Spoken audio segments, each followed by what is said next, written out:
என் லைஃப்பில் ஒரு 2 types of family பார்ப்பேன். ஒரு பக்கம் பார்த்தீங்கன்னா வெல் செட்டில் ஃபேமிலி, இன்னொரு பக்கம் மிடில் கிளாஸ் ஃபேமிலி.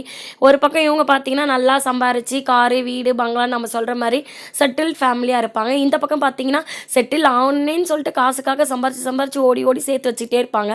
ஆனால் இவங்க 2 பேருமே ஏதோ ஒரு வகையில் வந்து குழந்தைங்களோட ஹெல்த்தை பார்க்காமலோ இல்லை நல்ல ஹேபிட் ஃபோன்ஸ் எல்லாம் நல்லா ஸ்க்ரீன் டைம் நல்லா பழக்கப்படுத்தி போகிற இடத்துலலாம் பார்க்குறதெல்லாம் வாங்கி கொடுத்து ஹெல்த்தே கேர் பண்ணாமல் விட்டுட்டாங்கன்னா இவங்க 2 பேரும் ஒரு 20-30 வருஷம் கழிச்சு இந்த ஃபேமிலி எங்கே போய் செலவு பண்ணுவாங்கன்னா ஹாஸ்பிட்டலுக்கு பில்லை வந்து 20 லட்சமாக வந்து செலவு பண்ணுவாங்க. ஸோ நம்ம பேங்க்கில் சேர்த்து வச்சு வட்டிக்கு அந்த காசெல்லாம் இப்படி தான் போகும்.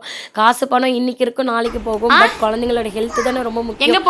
இன்னைக்கு லஞ்ச் பார்த்தீங்கன்னா சொரக்காய் போட்டு கூட்டு பண்ணிட்டு அரைக்கீரை வந்து கடக்கல்ல போட்டு பொரியல் பண்ணி கொய்யாப்பழம் டேட்ஸ் முடிச்சாச்சு. உங்க லைஃப்ல நீங்க சொல்லுங்க, காசு பணம் ஓடி ஓடி சேர்த்து வைக்கிறது முக்கியமா, ஆரோக்கியமான வாழ்க்கையை கொடுக்கறது முக்கியமா?